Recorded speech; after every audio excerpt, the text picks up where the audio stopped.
Movie start होते ही हम एक लड़के को देखते हैं जिसका नाम शुन होता है। वो अपनी लाइफ से काफी बोर हो चुका था क्योंकि वो एक बहुत ही ज्यादा सिंपल लाइफ गुजार रहा था। वो स्कूल जाता था और घर वापस आ जाता था और यही उसकी लाइफ थी। इसके अलावा उसकी लाइफ में कुछ ऐसा नहीं था जिसे वो एंजॉय कर सकता और अपनी वो इस बोरिंग लाइफ से काफी फेड अप हो चुका था और अक्सर वो स्कूल से छुट्टी करके घर में वीडियो गेम्स खेला करता था जिसे वो काफी एंजॉय करता था। लेकिन आहिस्ता आहिस्ता वो इससे भी तंग आ रहा था और एक दिन वो इस सिचुएशन से तंग आकर गॉड से प्रे कर देता है। वो कहता है, गॉड, ये लाइफ कितनी बोर है और काश कि इंसान की लाइफ ऐसी हो कि उसमें गेम जैसा ही मजा आए और वो उसे गेम की तरह ही एंजॉय करे। और नेक्स्ट डे शुन जब क्लास में होता है तब अचानक से उसके टीचर का सर फट जाता है और उसके अंदर से दारुमा डॉल निकलता है जो कि एक काफी खतरनाक किस्म का डॉल है और वो डॉल क्लास के हर एक स्टूडेंट को बड़ी बेदर्दी से मारता जा रहा था जो कि अपनी पोजीशन से मूव कर रहे थे। ये देखकर शुन सोचता है कि गॉड ने उसकी विश को पूरा कर दिया है, लेकिन वो ये तबाही नहीं चाहता था जिसकी वजह से वो खुश नहीं होता और अपसेट होता क्योंकि उसके क्लास के बहुत सारे स्टूडेंट्स बेदर्दी से मारे गए थे। वो दारुमा डॉल सॉन्ग गाकर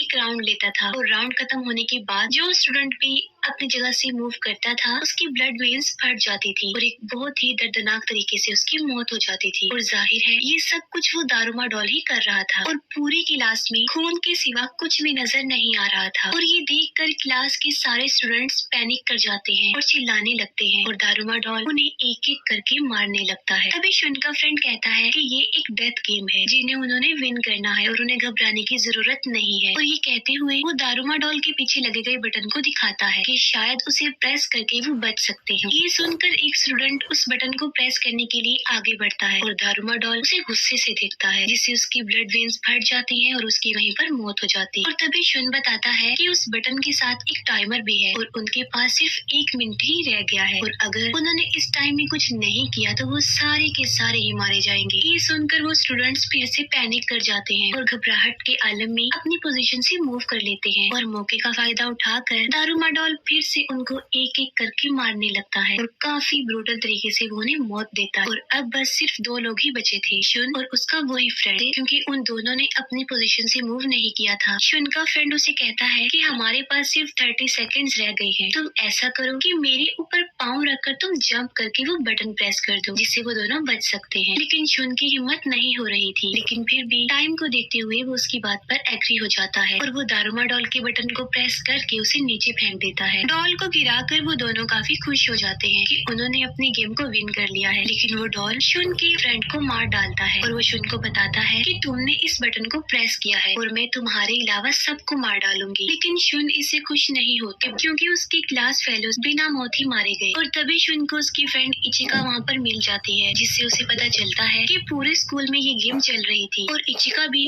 शुन की तरह अपनी क्लास की विनर है क्योंकि उसने भी उस डॉल का बटन प्रेस कर दिया था। शुन उससे कहता है कि आखिर उन लोगों के साथ ऐसा क्यों हो रहा है और वो पुलिस को कॉल करने के लिए कहता है। लेकिन मुसीबत की बात ये होती है कि वहाँ पर सिग्नल्स भी नहीं आ रहे थे। तब वो लोग वहाँ से भागने की कोशिश करते हैं, तब सब डोर्स भी लॉक्ड थे। फिर वो किसी तरह स्कूल के प्लेइंग एरिया तक पहुँच जाते हैं। वहाँ पर और भी स्टूडेंट्स थे और अक्सर स्टूडेंट्स ने माउस का कॉस्ट्यूम पहन रखा था। तभी वो लोग नोटिस करते हैं कि फ्लोर के ऊपर लिखा हुआ है फिर द कैट्स बेल और तभी जमीन थ्रिल करने लगती है और एक बहुत बड़ी कैट उनके सामने आ जाती है। वो एक रोबोट कैट थी जो सबको आहिस्ता आहिस्ता करके खाने लगती है और सब स्टूडेंट्स खुद को सेव करने के लिए इधर उधर भागते हैं। और इसी दौरान शुन को वहाँ पर एक बेल मिल जाती है और वो देखता है कि कैट के ऊपर एक बास्केट रिंग भी लगा हुआ है और शायद वो इस बेल को रिंग करके बच सकते हैं। और तभी उनमें से सबसे अच्छा बास्केटबॉल प्लेयर उस बेल को बास्केट करने लगता है। वो लोग इस गेम को विन करने ही वाले होते हैं कि तभी वो कैट उस बेल को बास्केट होने से रोक देती है और अपने हाथों से उस बेल को उस लड़के समेत उठाकर फेंक देती है जिससे उसकी डेथ हो जाती है। ये देखकर सब बच्चे काफी घबरा जाते हैं कि अब वो इस गेम को नहीं जीतेंगे। इचिका गिर जाती है और वो कैट उसे खाने लगती है और तभी बिल्कुल ठीक वक्त पर आकर शुन उस कैट को डिस्ट्रैक्ट कर देता है क्योंकि शुन ने माउस वाला कॉस्ट्यूम पहन रखा था और वो कैट माउस कॉस्ट्यूम वाले स्टूडेंट्स को ज्यादा पकड़ रही थी। तभी शुन को ये पता चलता है कि माउस कॉस्ट्यूम वाले बच्चों से वो कैट बातें भी कर रही है। कैट उन्हें बताती है कि उसकी बैक पर इचिंग हो रही है और वो उसकी बैक पर स्क्रैच करते हैं जिससे उसे अच्छा लगेगा और वो उन्हें कुछ भी नहीं कहेगी और फिर उस कैट को नींद आ जाती है और वो सो जाती है। शुन कहता है कि अब मौका बिल्कुल ठीक है और मैं उस बेल को बास्केट कर इस गेम को विन कर लेता हूँ। लेकिन बाकियों को इस बात का डर था कि कहीं दारुमा डॉल की तरह सिर्फ बास्केट करने वाला ही जिंदा बचेगा और बाकी सारे मारे जाएंगे, जिसकी वजह से उनमें आपस में फाइट हो जाती है। और इसी दौरान उस कैट की आंख खुल जाती है और वो फिर से उन सब पर अटैक कर देती है। लेकिन शुन और इचिका कैट को कंफ्यूज करने के लिए उसकी तरफ दो बॉल्स फेंकते हैं। उनमें से एक बेल होती है और दूसरी सिंपल बास्केटबॉल, ताकि वो कैट उस बेल को रोक ना पाए और वो जीत जाए। और वो इस गेम को विन करने के बहुत करीब होते हैं, लेकिन शुन का निशाना गलत हो जाता है और बेल बास्केट नहीं हो पाती। लेकिन अब उनके पास सिर्फ 2 सेकंड ही रह गए थे और तभी स्कूल का सबसे पावरफुल लड़का वहाँ पर आता है और अपनी जान की परवाह किए बगैर वो उस बेल को बास्केट कर देता है, जिससे वो लोग उस राउंड को विन कर लेते हैं। और उस लड़के का नाम अमाया होता है। ये देखकर इचिका खुश होने लगती है, लेकिन शुन उसे कहता है कि अभी तक हमें ये पता नहीं चला कि इस गेम का सर्वाइवर कौन है। तब वो कैट कहती है कि तुम तीनों यानी शुन,